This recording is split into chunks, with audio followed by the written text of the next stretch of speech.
back then we called ourselves Anishinaabe Ogitsida. Means you're fighting for the people, protectors of the people.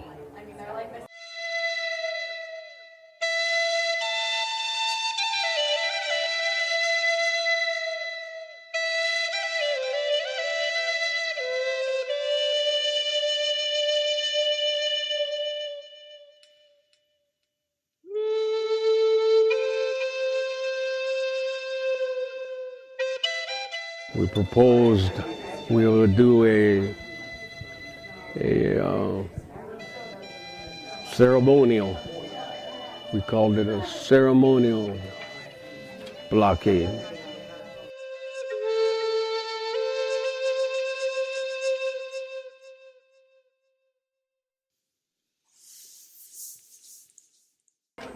We had the drum right up on the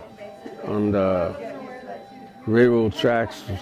We had pipes up there, and we had staffs, offerings put out in the four directions. We had the sacred fire going, a spiritual movement that lasted 28 days with ceremonies every day.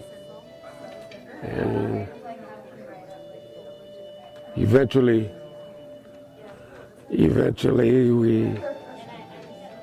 we left out there because we accomplished what we set out to do.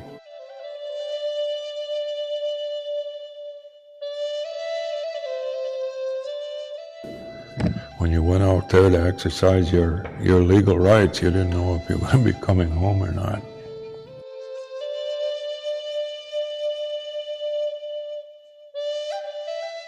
My son talked to me. He was working with tribal DNR at that time. He said, well, if we don't go out and exercise these rights, even though we've won them in court, we're going to lose them anyway. So those were some pretty scary times. We always took we had elders and our sacred articles and so on. We caravanned to all of these different lakes for safety. We did our ceremonies before going out on the water.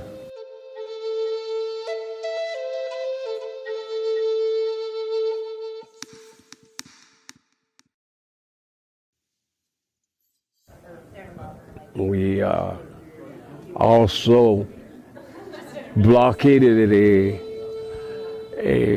logging road, protecting some of our forests and animal habitat and fishing spawning areas. There was a logger who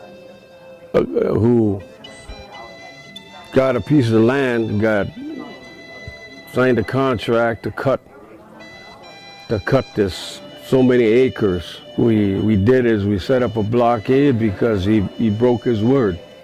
He broke his word that he wouldn't cut beyond the hill. He would stop at the top of the hill and he wouldn't cut down to the river. And we documented this, and there was pictures and there was TV coverage. It was in the local papers around here, and we stayed out there for about a week, and it was in January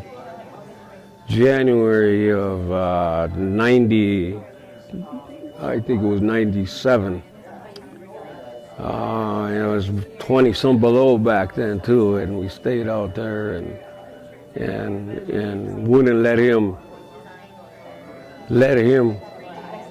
get his logs out until he agreed to do some environmental